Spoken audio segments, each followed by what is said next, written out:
오늘 하나님의 말씀은 다니엘서 1장의 말씀입니다. 다니엘서 1장의 말씀 함께 보겠습니다. 1절부터 21절까지 오늘부터 다니엘서의 말씀을 잠깐 배우도록 하겠습니다. 같이 볼까요? 1230쪽이나 31쪽이네요. 구약성경 함께 봅니다. 유다 왕 여호야김이 다스린 지 3년이 되는 해에 바벨론 왕 느부갓네살이 예루살렘에 이르러 성을 에워쌌더니 주께서 유다 왕 여호야김과 하나님의 전 그릇 얼마를 그의 손에 넘기심에 그가 그것을 가지고 신할 땅 자기 신들의 신전에 가져다가 그 신들의 보물 창고에 두었더라. 이 왕이 환관장 아스부나스에게 말하여 이스라엘 자손 중에서 왕족과 귀족 몇 사람 곧 흠이 없고 용모가 아름다우며 모든 지혜를 통찰하며 지식에 통달하며 학문에 익숙하여 왕궁에 설만한 소년을 데려오게 하였고 그들에게 갈대아 사람의 학문과 언어를 가르치게 하였고 또 왕이 지정하여 그들에게 왕의 음식과 그가 마시는 포도주에서 날마다 쓸 것을 주어 3년을 기르게 하였으니 그 후에 그들은 왕 앞에 서게 될 것이더라. 그들 가운데에는 유다 자손 곧 다니엘과 하나냐와 미사엘과 아사랴가 있었더니 환관장이 그들의 이름을 고쳐 다니엘은 벨드사살이라 하고 하나냐는 사드락이라 하고 미사엘은 메삭이라 하고 아사랴는 아벤느고라 하였더라. 다니엘은 뜻을 정하여 왕의 음식과 그가 마시는 포도주로 자기를 더럽히지 아니하리라 하고 자기를 더럽히지 아니하도록 환관장에게 구하니 하나님이 다니엘로 하여금 환관장에게 은혜와 긍휼을 얻게 하신지라. 환관장이 다니엘에게 이르되 내가 내 주 왕을 두려워하노라. 그가 너희 먹을 것과 너희 마실 것을 지정하셨거늘 너희의 얼굴이 초췌하여 또래 소년들만 못한 것을 그가 보게 할 것이 무엇이냐?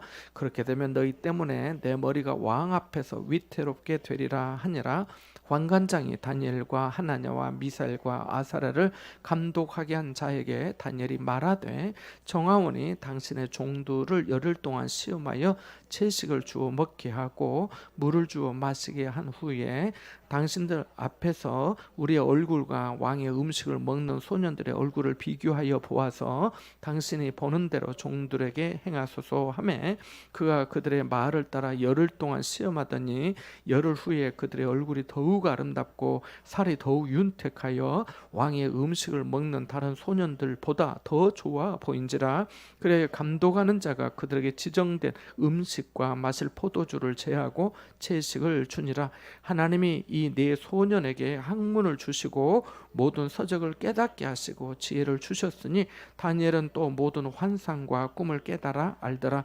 왕이 말한 대로 그들을 불러들일 기한이 찼으므로 환관장이 그들을 느부갓네살 앞으로 데리고 가니 왕이 그들과 말하여 보매 무리 중에 다니엘과 하나냐와 미사엘과 아사랴와 같은 자가 없으므로 그들을 왕 앞에 서게 하고 왕이 그들에게 모든 일을 묻는 중에 그 지혜와 총명이 온 나라 박수와 술객보다 10배나 나은 줄을 아니라. 다니엘은 고레스 왕 원년까지 있으니라. 아멘. 오늘부터 다니엘 말씀을 또 이렇게 좀 같이 생각하고 배우고자 합니다.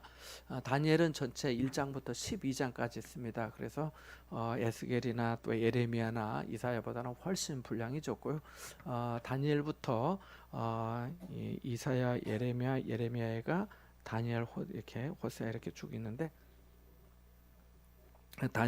다니엘부터 이렇게 소선지서 또는 호세아부터 소선지서 이렇게 구분하기도 하는데 다니엘이라고 하는 이름의 뜻은 하나님께서 재판하시다, 또 하나님의 재판관이시다 이런 뜻입니다. 그래서 성경에 구약 성경에 엘자가 있으면 보통 하나님이라고 하는 뜻이고요.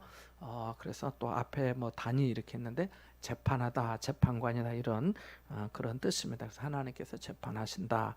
벳엘이라고 했을 때 엘은 하나님이고 벳은 집을 말하거든요. 그래서 그게 이제 또 그 베들레헴에서 벳은 집이고 또 램은 떡이거든요. 그래서 베들레헴은 떡집 이런 뜻이고, 그래서 이렇게 붙어서 다니엘은 하나님의 재판하신다, 베델은 하나님의 집이다 이렇게 되는데, 나중에 그 7절 말씀 한번 읽어볼까요? 7절 같이 한번 봅니다. 환관장이 그들의 이름을 고쳐 다니엘은 벨드사살이라 하고, 하나냐는 사드락이라 하고, 미사엘은 메삭이라 하고, 아사라는 아벤느고라 하였더라. 아멘. 이렇게 말씀하는데요. 이 벨드사살이라고 하는 이름의 뜻은 임금의 생명을 지키다라고 하는 그런 뜻입니다. 그러니까 하나님은 재판관이시다라고 하는 데서 환관장이 이제 바벨론의 포로로 잡혀간 포로 신세가 된 그 유배민이 된 다니엘과 나머지 세 친구 이름을 싹 바꾸는데, 다니엘이 벨드사살이라, 임금을 지키라, 임금의 생명을 지키라 이런 이름의 뜻인데 이렇게 이름이 바뀌기도 합니다. 다니엘서는 다니엘이 기록한 것으로 알려져 있습니다. 여기 앞부분은 잘 모르는 7장 2절 한번 가볼까요? 7장 2절. 다니엘이 12장까지 있는데 7장 2절 한번 보겠습니다. 7장 2절 같이 봅니다. 동그라미를 그 밑줄을 그어놓으셔도 돼요. 다니엘이 진술하여 이르되 내가 밤에 환상을 보았는데 하늘에 네 바람이 큰 바다로 몰려 불더니 이렇게 말합니다. 그래서 7장 2절에 보면 그 1인칭으로 내가 이렇게 되면 다니엘이 진술하여 이르되 내가 이렇게 해서 다니엘이 기록한 것으로 그렇게 알려져 있습니다. 기록 연대는 기원전 주전 530년경 이렇게 그 바벨론의 말기 또는 그 성경에는 페르시아가 바사라 이렇게 표현이 되었는데요. 그 바사 페르시아의 그 고레스 왕, 그때 바벨론이 망하면서 바벨론이 페르시아에 먹히거든요. 그래서 그때쯤에 이렇게 기록되지 않았나 이렇게 추정을 하고 있습니다. 여기 1장 21절 한번 보실까요? 1장 21절. 1장 21절 다시 돌아가서 한번 읽어보겠습니다. 다니엘은 고레스 왕 원년까지 있으니라. 고레스 왕이 페르시아의 왕이거든요. 그러니까 바벨론에 잡혀가서 바벨론에서 오랫동안 뭐 총리도 하고 오랫동안 관리도 하면서 바로 페르시아가 그 고레스 왕이 시작되는 그 원년까지 다니엘이 있었다 이렇게 성경은 말씀하고 있습니다. 그래서 학자들은 다니엘이 이렇게 소년으로 이렇게 발탁이 되잖아요. 1장에 보면은 그 4절 말씀에 보면은 몇 사람들을 가르치는 사람들을 선택하라고 왕이 환관장 아스푸나스에게 말하는데 선택이 됩니다. 그래서 보통 학자들은 한 14살 전후로 그때 발탁이 되어서 이 고레스 5년까지 연대를 계산하면 약 한 80여 년 정도 그렇게 80세까지 그렇게 있지 않았나 이렇게 추정을 하고 있습니다. 그러니까 오랫동안 다니엘의 그 바벨론에서 왕들이 바뀌고 또 페르시아의 그 바사 왕이라고도 하는데 성경에는 바사라고 나옵니다. 페르시아라고 나오진 않고, 그래서 그 고레스 왕 원년까지 있었다 이렇게 말씀하고 있기 때문에 대단히 오랫동안 왕조가 바뀌어도 바뀌지 않고 신임을 얻으면서 자기의 책임과 역할을 감당했던 사람이 바로 다니엘이다 이렇게 볼 수가 있겠습니다.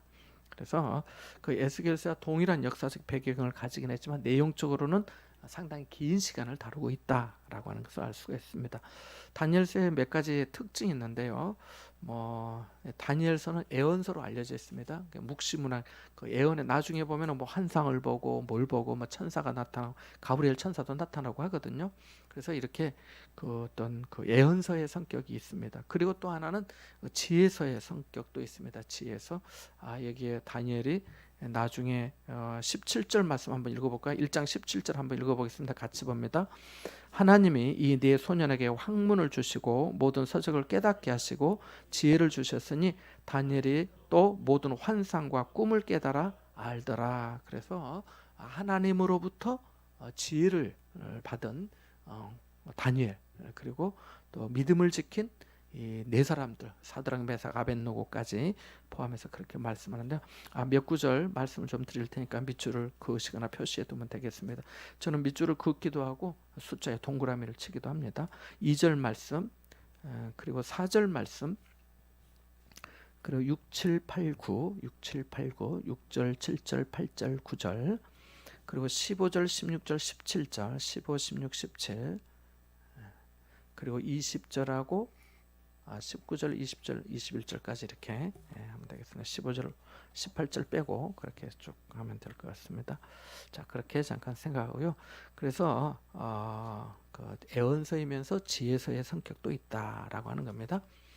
또 다른 애언서가 하나님의 백성 이스라엘 역사에 주로 초점을 맞추죠.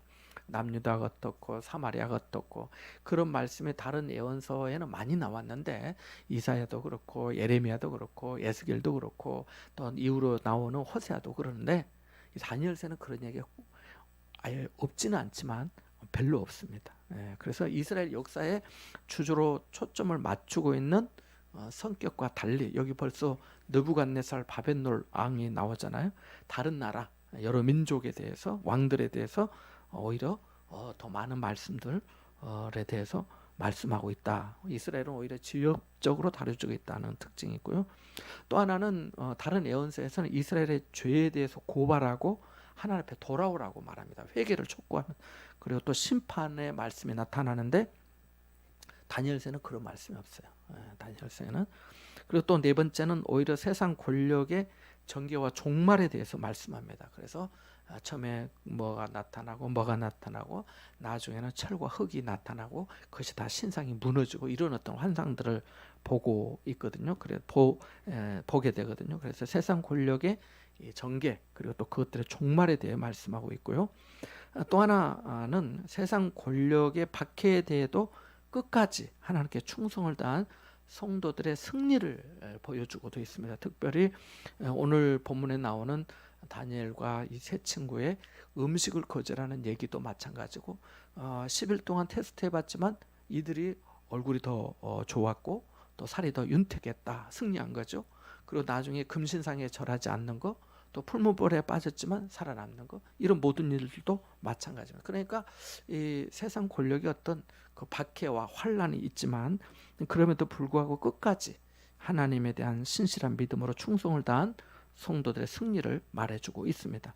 그래서 같은 의미로 혼란스럽고 불안하게 보이기도 하는 이 땅의 역사에 좌절하거나 절망하지 말고 흔들리지 않는 믿음으로 이겨내라고 또 다니엘서에 그런 교훈의 메시지가 담겨 있습니다. 또 하나는 환란의 시대를 살아가는 성도들의 믿음을 격려하고 궁극적인 승리를 바라보게 합니다. 그래서 승리한 사람들이 우리에게 위로가 되죠. 우리도 그럴 거야. 우리도 하나님이 지켜주시고 우리도 이렇게 살아야지 하는 그런 교훈을 받게 되기 때문입니다. 또 하나 다니엘서에는 보통 그 구약 성경은 다 대부분 히브리어로 쓰여 있거든요. 근데 이 다니엘서는 히브리어로도 쓰여 있고 아람어도 섞여 있습니다. 아람어는 그 요즘으로 말하면은 우리가 이제 국제 관계에서 뭐 우리나라에서는 우리말 한국말 한글 쓰면 되지만 우리가 일본이나 중국이나 또 뭐 유럽이나 뭐 무슨 언어가 그래도 제일 나을까요? 영어가 낫겠죠. 영어. 그래서 그때 당시 아람어가 바로 그런 국제 정치 통상 언어로 쓰였는데 그런 아람어가 나오기도 합니다. 다니엘서 1장 1절에서 2장 4절까지는 히브리어로 쓰여 있고 그 다음에 2장 4절 하반절부터 7장 28절까지는 아람어로 쓰여 있습니다. 우리가 보는 성경은 무엇으로 쓰여 있을까요? 이 성경은 한글로 쓰여 있죠. 한글이죠. 한글. 이건 한글로 쓰여 있는데 본래 원전에는 그렇다는 거예요. 그래서 그 7장까지 봤을 때 1장과 2장 4절의 전반부까지는 히브리어 2장 4절 이후부터 7장까지는 아람어로 상당히 많은 양이 아람어로 기록되었다. 우리는 뭐 그것까지 꼭 알아야 될 건 아니지만은 그렇다는 것입니다. 자, 그래서 내용에 따라서 구분하면은 1장부터 6장까지는 다니엘과 세 친구의 경험한 어떤 믿음의 이야기입니다. 1장과 3장과 6장에서 죽음을 무릅쓰고 어떤 상황에서도 믿음을 지킨 네 사람의 이야기, 마치 순교자의 이야기, 순교자의 간증, 순교자의 문학으로 간주되기도 합니다.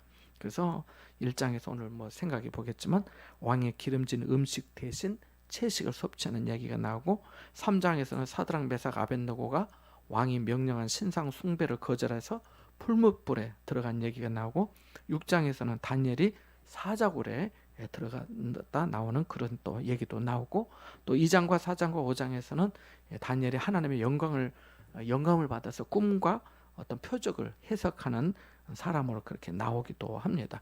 자, 그래서 그런 어떤 내용들이 나오고 또 7장에서 12장 마지막까지는 이제 다니엘만 나옵니다. 다니엘만 세 친구는 이 말씀의 무대에서 사라지고요. 그래서 느부갓네살, 또 벨사살, 다리오 왕은 7장 이후로는 나오지가 않습니다. 다니엘만 나와서 환상을 보고 또 가브리엘 천사의 도움으로 그의 해석을 받습니다. 그 의미를 깨닫게 되는 그런 내용의 이야기들이 나오게 됩니다. 그래서 바로 그러한 것들을 생각해 볼 수가 있습니다. 자, 그래서 다니엘서에 여러 가지 뭐 또 내용이 있는데 나중에 또 보기로 원하고요. 또 이런 특징도 있어요. 다니엘서에 우리가 지금 여기 그 다니엘서에 보면 그 지금 포로로 잡혀가서 뭐 그 왕이 지정하는 음식을 먹어야 되고 또 금신상에 절해야 되고 풀무벌에 빠지게 된 이런 어떤 고난과 환란이 있잖아요. 박해가 있잖아요. 사실 이런 얘기들이 로마 시대 황제들의 박해를 통해서도 또 나타났거든요. 그러니까 사람을 어떻게 괴롭히고 또 죽이고 하는 일들은 사람들이 그 악함이 그대로 옵니다. 뭐 어느 날 갑자기 로마의 십자가 생긴 게 아니고 전통적으로 막 정말 사람 가죽을 벗겨서 그렇게도 하고 어떻게 우리가 그럴 수가 있을까 싶었지만 그러고도 남는 사람들 뭐 살해해서 유기했니 뭐했니 뭐 이렇게 나오잖아요. 지금도 뭐 남의 나라가 아니라 우리나라에도 있잖아요. 인간의 어떤 그 악함, 잔인함, 잔혹성 이게 진짜 말로도 할 수가 없는 거지요. 그래서 그런 들이 쭉 나오는데 시편에 같으면 이제 이런 거죠. 하나님 어찌하여 나를 버리셨나이까? 하나님 왜 우리에게 이런 고난을 주십니까? 우리 민족을 어찌 이렇게 하십니까? 라고 하는 어떤 탄식, 하나님 왜 그러세요? 하는 이런 어떤 언제까지 이렇게 우리에게서 얼굴을 가리시렵니까? 라고 하는 이런 얘기가 다니엘서는 안 나와요. 나오지가 않아요. 그래서 하나님께 묻거나 탄식하는 그런 내용은 또 다니엘서에 나오지 않습니다. 그리고 또 다니엘서에 구약 성경에서 매우 드물게 부활의 신앙에 대한 말씀이 직접 나오기도 합니다. 다니엘 12장 한번 가볼까요? 다니엘 12장까지 있는데 2절과 3절 한번 읽어보겠습니다. 2절과 3절의 말씀 같이 한번 읽어보겠습니다. 특별히 2절이라고 할 수 있는데 같이 한번 봅니다. 시작. 땅의 티끌 가운데에서 자는 자 중에서 많은 사람이 깨어나 영생을 받는 자도 있겠고 수치를 당하여 영원히 부끄러움을 당할 자도 있을 것이며 지혜 있는 자는 궁창이 빛과 같이 빛날 것이요 많은 사람을 옳은 대로 돌아오게 한 자는 별과 같이 영원토록 빛나리라. 아멘. 2절과 3절 밑줄을 그어놓으시기 바랍니다. 그래서 2절에서 개인 부활에 대한 소망의 말씀, 예언의 말씀이 분명하게 명시적으로 기록된 것이 바로 이 말씀이다라고 하는 겁니다. 구약 성경에 또 나오는 것이 있는데요. 이사야 26장 19절 한번 찾아볼까요? 이사야 26장 19절입니다. 이사야 26장 19절.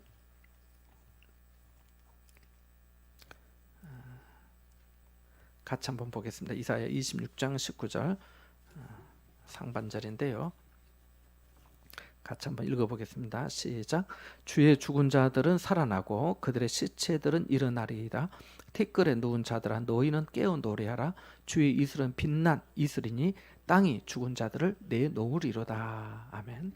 그래서 죽은 자들이 살아날 것이다 라고 하는 것을 이렇게 또 말씀해 주고 있습니다. 그래서 이사야서 말씀과 금방 읽은 다니엘서 12장 2절 말씀 이렇게 중심으로 보면 개인 부활을 명시적으로 분명히 언급하고 있는 구약 성경의 말씀이다라고 하는 것을 알 수가 있습니다. 그래서 다니엘서에서 부활의 신앙을 말씀하고 있다라고 하는 것을 말씀해주고 있습니다. 죽음이 삶의 끝이 아니라 새로운 생명이 시작되는 부활로 나아가는 첫 번째 관문이다라고 하는 것을 알게 됩니다. 자, 1절부터 조금 더 한번 다시 보면, 자, 1절에 보면 유다 왕 여호야김이 다스린 지 3년이 되는 해에 바벨론 왕 느부갓네살이 예루살렘 성을 에워쌌다, 포위했다는 거지요. 포위했다는 건데 이거는 조금 그 연대가 맞지가 않아요. 다른 성경에서 좀 충돌이 일어납니다. 여기는 여호야김 다스린 지 3년 되는 해에 느부갓네살 왕이 예루살렘에 이르러서 성을 에워쌌다, 포위했다 이렇게 말씀하는데요. 열왕기하 24장 1절 말씀에 보면 여호야김이 3년간 섬기다가 배반했다 이런 대목도 나고요. 그리고 또 예레미야 36장 9절에 보면 여호야김 5년 9월에 예루살렘과 유다에 금식이 선포된 것으로, 그러니까 느부갓네살 왕이 에워싸고 포위당하니까 우리가 하나님 앞에 금식하고 이 위기를 참 국가적 재난과 위기를 극복해 보자라고 하는 그런 뜻에서 그렇게 시작이 되거든요. 그런데 여기는 그렇게 되어 있지가 않지요. 그리고 예레미야 25장 1절 말씀에도 보면 느부갓네살 원년을 여호야김 넷째 해로 말하는데 여기는 그런 의미가 아니죠. 그래서 여호야김이 다스린 지 3년이 되는 해에 바벨론 왕 느부갓네살이 예루살렘 이래 성을 에워쌌다. 요거 하는 말씀은 이렇게 전체적인 역사나 또 다른 성경과 조금 맞지 않다라고 하는 정도로 그렇게 아시면 될 것 같습니다. 그래서 여호야김 통치 3년은 대개 606년으로 보는데 그 예루살렘이 완전 망하는 것은 한 586년, 그러니까 한 30년, 16년, 그렇죠. 한 20년, 20년 이상 정도 좀 차이가 나는 것으로 이렇게 볼 수가 있겠습니다. 자, 뭐 그렇게 좀 그런 착오가 있다. 성경과 성경을 맞춰보면 그럴 수 있다는 것을 말씀을 드리고요. 자, 2절 말씀에 좀 중요한데 다시 한번 읽어볼까요? 함께 봅니다. 주께서 유다 왕 여호야김과 하나님의 전 그릇 얼마를 그의 손에 넘기심에 그가 그것을 가지고 신할 땅 자기 신들의 신전에 가져다가 그 신들의 보물 창고에 두었더라. 그러니까 에워쌌고 어느 정도 공격을 해서 성전, 여기 하나님의 전은 예루살렘의 성전을 말하는 건데 그 성전에 있는 그 하나님 앞에 예배하는 그 그릇들, 기물들, 그것들을 이제 다 약탈해 가져갔다는 거지요. 근데 2절 말씀은 중요한 것은 주께서 넘겨주셨다는 거죠. 그의 손에 넘기심에 그가 그것을 가지고 신할 땅, 그 바벨론의 그 고대 땅이죠. 그 신할 땅, 이 신들은 바벨론의 신을 말하는데 바벨론의 신은 마르둑이라고 하는 그런 신입니다. 그래서 고대에서 전쟁을 하면은 우리가 저쪽이 섬기는 신을 우리가 이겼다. 그러니까 저 신전에 있는 것들을 다 가져와서 우리 신에게 바친다 이런 거거든요. 그래서 유다가 섬기는 야훼라고 하는 여호와의 하나님이라고 하는 섬기는 성전의 것들을 가져다가 우리의 신 마르둑 신전에 가져다가 바치고 드리는 거거든요. 그게 고대 하나의 그 신을 섬기는 관습이었어요. 승리하는 자는 그렇게 할 수 있는 거죠. 우리가 이겼으니까. 그래서 바로 그런 건데 이것을 성경은 주님께서 그들에게 이 모든 것을 넘겨주셨다라고 말씀하고 있습니다. 그래서 하나님께서 그렇게 하셨다라고, 물론 바벨론은 우리가 이겼다, 우리 신이 이겼다라고 말하겠지만은 성경은 그렇게 말씀하지 않고 하나님께서 그렇게 넘겨주신 것이다. 하나님의 심판과 하나님의 뜻과 목적이 있다라고 하는 것을 이렇게 말씀해주고 있는 것입니다. 자, 그래서 이렇게 된 것을 보게 되고요. 그래서 하나님의 활동 무대가 이제 유대 땅 예루살렘만이 아니라 이제 바벨론에까지 확장이 되고 거기에서도 다니엘과 또 하나님을 섬기는 백성들, 또 특별히 다니엘의 환상 가운데 하나님께서 임재하시고 역사하셔서 하나님이 거기에서도 함께 하시고 역사하시고 열방을 통치하시는 분으로 나타나게 되는 거죠. 그래서 대개 다니엘이 보고 있는 시야는 엄청나게 큰 거죠. 엄청나게 큰 겁니다. 제국들을 말하고 있기 때문에 그래요. 자, 3절에서 7절 사이에 보면 느부갓네살 왕이 환관장 아스부나스에게 유배민들 중에서 왕족 귀족 출신들 몇 사람을 발탁하여서 3년간 갈대아 사람의 학문과 언어를 가르치게 하였다고 4절에 말씀하고 있습니다. 그런데 여기에 그 왕이 지정한 음식도 먹게 합니다. 근데 발탁하는데 세 가지 기준이 있어요. 정리를 해보면 첫 번째는 신분과 관련해서 아무나 발탁한 것이 아니고 왕족과 귀족 중에서, 그러니까 우리로 치면 좀 괜찮은 집안의 사람들을, 똑똑한 애들을 그렇게 이제 한 거고요. 두 번째는 외모와 관련해서도 흠이 없고 용모가 아름다워야 했습니다. 그러니까 저같이 못생긴 사람들 안 되고 키도 크고 잘생기고 빼어난 사람들, 그들을 잘 고른 거죠. 선택하도록 했고요.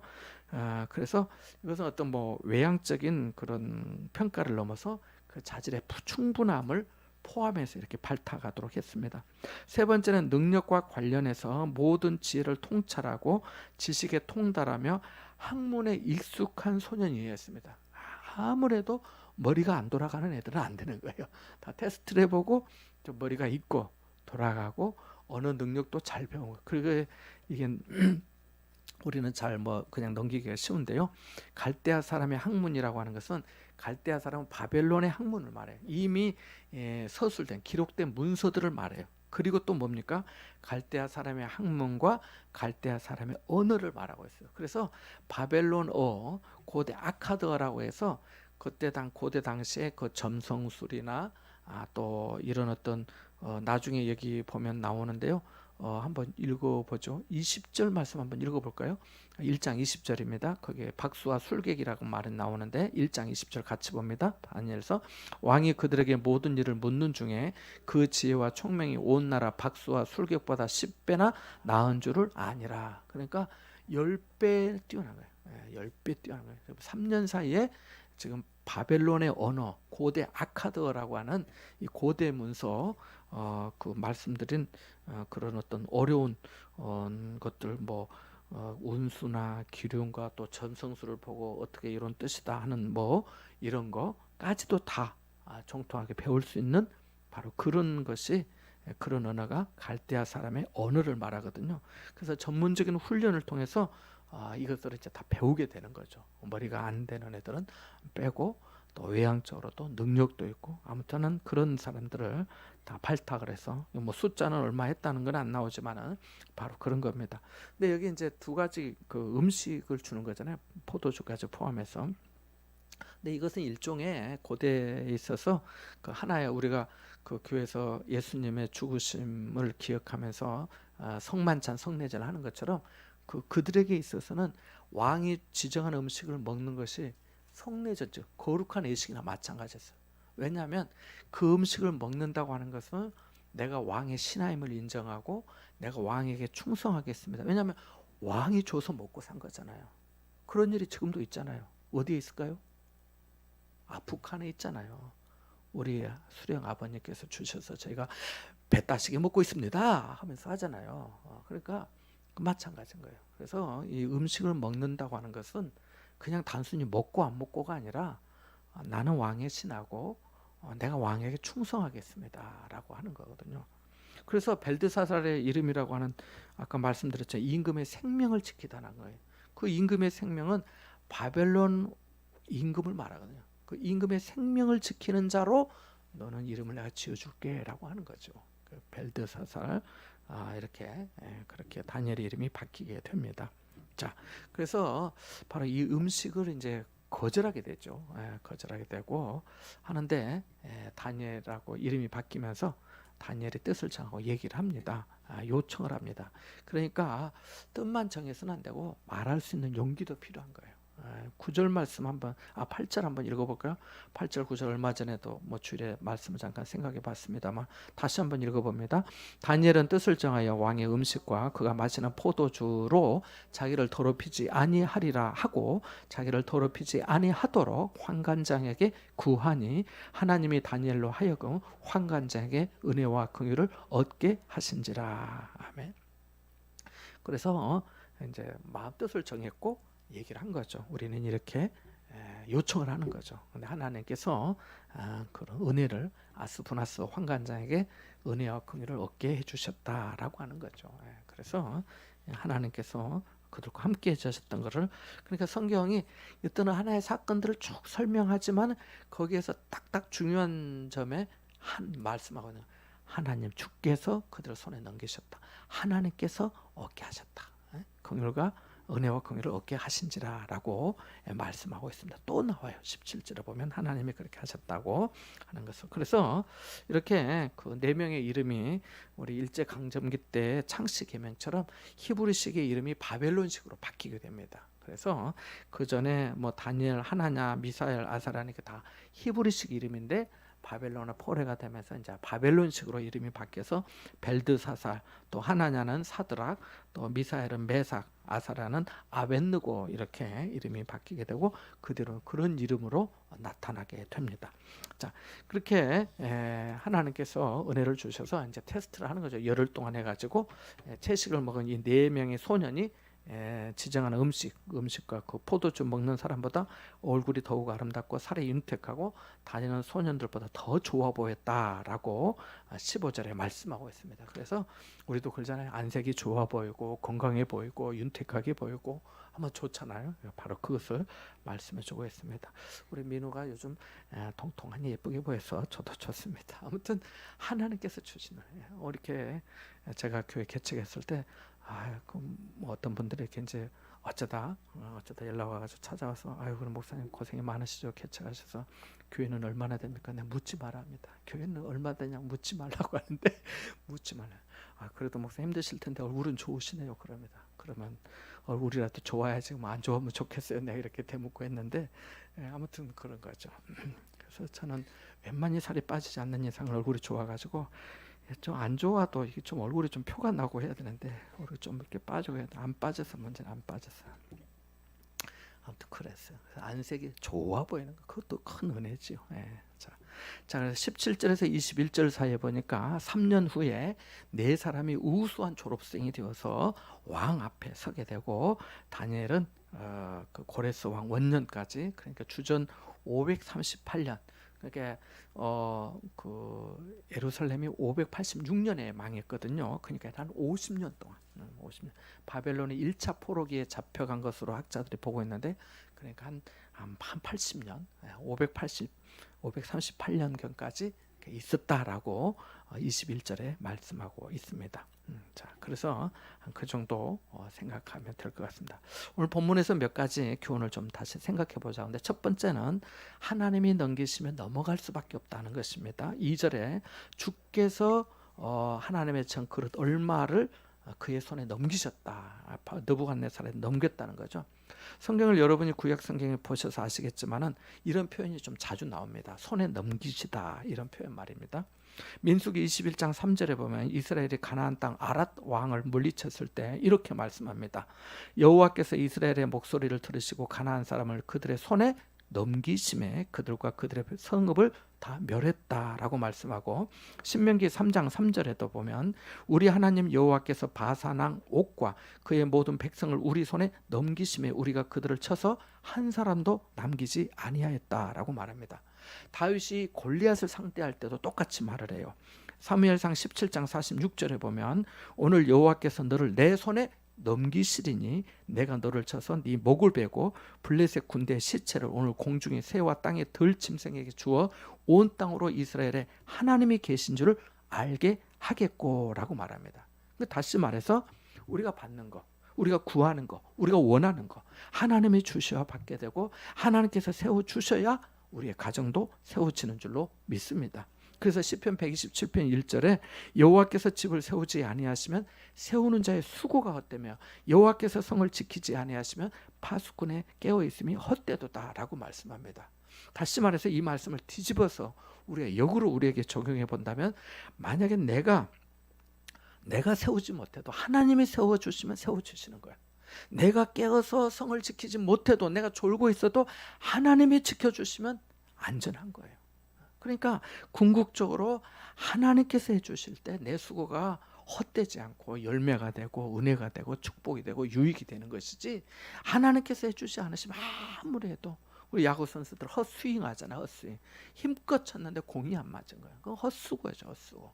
그런 수고들이 얼마나 우리 삶 가운데 많아요.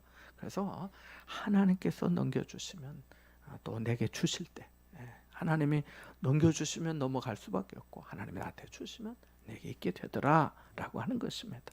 두 번째는 지킬 것은 지키고 수용할 것은 수용할 수 있어야 한다는 것입니다. 7절과 8절에 보면 이 4사람이 2가지는 받아들입니다. 하나는 이름을 바꾼 거 벨드사살이라고 하는 거 이름, 또 사드락 메삭 아벤느고도 마찬가지고, 그리고 갈대아 사람의 학문과 언어를 배우는 이 모든 것들, 모든 지혜를 통찰하며 지식에 통달하며 학문에 익숙한 이 모든 것들을 다 배워. 마치 모세가 그 애굽의 문물을 을 다 배웠던 것처럼 이것들은 다 배워요. 다만 한 가지, 그것들은 다 수용하지만 음식은 거절해요. 수용할 것은 수용하고 거절할 것은 거절하고. 우리가 일제 강점기 때 그때도 창씨 계명이 있었잖아요. 이름을 뭐 일본식으로 바꾸고 하잖아요. 뭐라 야마모토 뭐 이렇게 막 하잖아요. 다나카상 막 하면서 그거는 하지만은 이름은 내가 그렇게 불릴 수 있지만 내가 신상 앞에 절할 수는 없다. 나는 내 믿음을 지켜야지. 당신이 나를 그렇게 부르는 건 당신 자유지만은 내가 그 신상에 내가 절할 수는 없다. 그래서 수용할 것, 받아들일 것은 받아들이고 배울 것은 배우고 내가 이것은 이 부분까지는 어려울 것 같다. 나는 못하겠다는 그런 어떤 지혜도 필요하다는 것입니다. 그래서 그리스도인으로서 무엇을 지켜야 할지, 어떤 것을 버려야 될지를 선택하는 지혜가 필요하다는 것입니다. 세 번째는 하나님의 은혜가 먼저다는 거예요. 얼마 전 주일에도 말씀드렸지만 9절 말씀에 보니까 하나님이 다니엘로 하여금 환관장에게 은혜와 긍휼을 얻게 하신지라 라고 말합니다. 저는 이 말씀을 정말 종종 생각하면서 기도해요. 특별히 제가 누군가의 어떤 그 부탁이나 청을 해야 될 때 이 말씀을 기억하면서 기도를 합니다. 하나님, 내가 이번에 이런 업자를 만나는데 하나님, 내가 그에게 은혜를 입게 해주십시오. 이 말씀의 첫 번째 적용할 때가 언제냐면 제가 고등학교를 졸업하고 치서에서 이제 급사로 일을 할 때 이제 시골 교회 제가 이제 주일학교 선생님 교사니까 그때는 신학교 가기 전이고, 그러면 성경학교 하잖아요. 성경학교 하면은 이제 주일학교 교사하고 하니까 좀 가서 또 봉사해야 되겠잖아요. 그럼 내가 이제 지사장님한테 좀 부탁을 해. 아침에 일찍 가서 뭐 청소하고 할 거 제가 하지만은 오전 시간 그 시간을 좀 그 양해를 좀 구해야 되니까 하나님, 다니엘이 이렇게 한 것처럼 하나님, 저도 하나님께서 제가 그 지사장님에게 또 이렇게 직원들에게 좀 은혜를 입도록 하나님 도와주십시오 하고, 지사장님 왜 그래서 제가 이렇게 교회에는 좀 한 3일간 다녀오면 안 될까요? 오전 아침 와서 제가 할 일을 하고 또 그렇게 하겠습니다. 또 다른 또 중요한 일 생기면 또 와서 또 하면 안 될까요? 그렇게 하니까 그러면 그렇게 하라고 은혜를 입게 해주신 거죠. 은혜를 입게 해주신 거예요. 저는 몰랐는데 나중에 그 지사장님 부인 그 사모님이 광주에 가면 베델 교회라고 큰 교회가 있거든요. 그 교회 집사님이더라고. 그래서 제가 그 신체 검사 이제 광주 지방 병무청 가서 신체 검사를 해야 되는데 오늘이 5월 15일이죠. 맞죠? 그때 당시에 제가 그 병무청의 신검 날짜가 5월 18일이었습니다. 광주에 이제 5.18 뭐 그런 사건도 있었지만 5월 17일 날 광주 올라갔어요. 그래서 그 지사장님 집에서 자고 이제 그 신검도 받으러 병무청에 다녀온 적이 있는데, 하나님께서 우리 가운데 동료들이나 또 직장에서나 또 만나는 누군가에게 은혜를 입게 하는 거예요. 서로 간에도 마찬가지. 내가 예를 들면 당신이 나한테 은혜 좀 베풀어 주세요. 편하면 그렇게 좀 뭐 말할 수도 있죠. 근데 어떻게 보면은 어떤 때는 자존심을 숙이는 거예요. 내가 뭐 꼭 그렇게까지 말을 해야 되나? 뭐 해주면 해주고 말면 말지 뭐 이럴 수도 있죠. 그렇지만 그런 얘기 없이 이거를 조금 내가 그런 은혜를 입으면 좋겠는데 뭐 은혜를 베풀어 달라는 이런 꼭 명시적인 표현은 아니라도 우리가 생각도 못했는데 은혜를 입게 되잖아요. 오늘 또 어떤 분이 저한테 아침에 일찍 카톡을 했어요. 부끄러워서 말을 못하겠네. 목사님은 저희 영적 스승이십니다 하면서 그래갖고 막 그냥 또 보냈겠어요. 막 홍삼 정관장 해가지고 보냈더라고. 주소를 입력하세요. 그래서 내가 또 주소를 입력했는데 아무튼 고맙다면서. 그러니까 우리가 하나님께서 은혜가 먼저 하나님이 저 사람 마음도 감동해 주시는 거예요. 상대방 마음도 감동해 주시는 거예요. 잠언 16장 7절에 이런 말씀이 있어요. 사람의 행위가 여호와를 기쁘시게 하면 그 사람의 원수라도 그와 더불어 화목하게 하시느니라.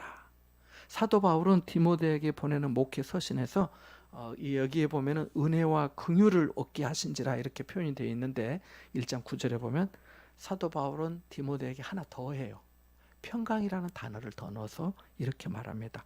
디모데전서 1장 2절에 보니까 믿음 안에서 참 아들 된 디모데에게 편지하노니 하나님 아버지와 그리스도 예수 우리 주께로부터 은혜와 긍휼과 평강이 내게 있을지어다. 그러니까 사도 바울도 안 거죠.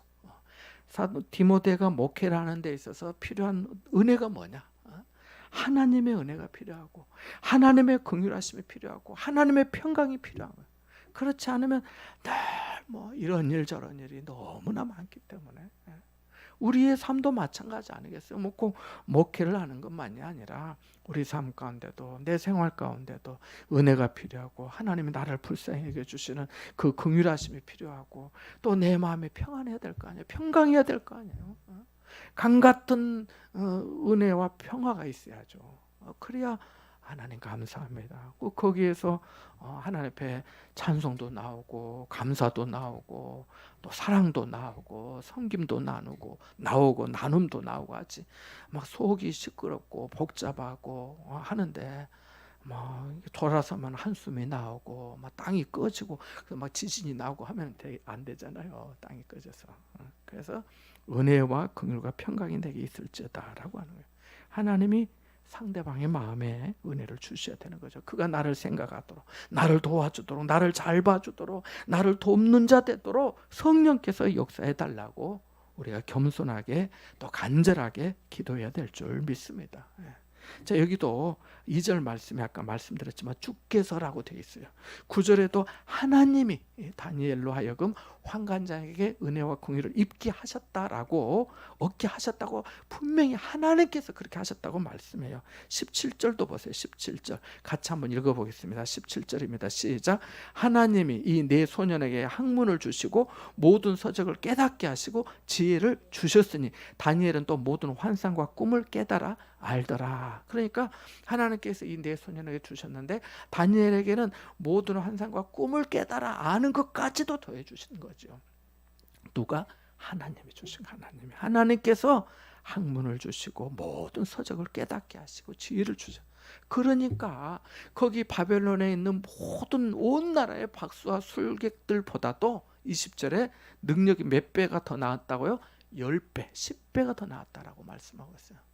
저 사람은 들으면 알고 보면 알고 하나만 가르쳐줬는데 막 10가지를 알고 금방 남들은 막 히라가나 가다카나 막 이게 알파벳 배우는 너무 오래 걸리는데 이 내 소녀는 금방 보면 한 번만 가르쳐줘도 막 금방금방 아는 거예요. 문장도 금방금방 구사하는 거예요. 어떻게 그렇게 똑똑한지, 어떻게 그렇게 말을 잘하는지, 어떻게 그렇게 정직한지, 어떻게 그렇게 겸손하고 성실한지. 나중에도 보면 나오지만 다니엘이 민첩하고 빈틈이 없었잖아요. 흠이 없었잖아요.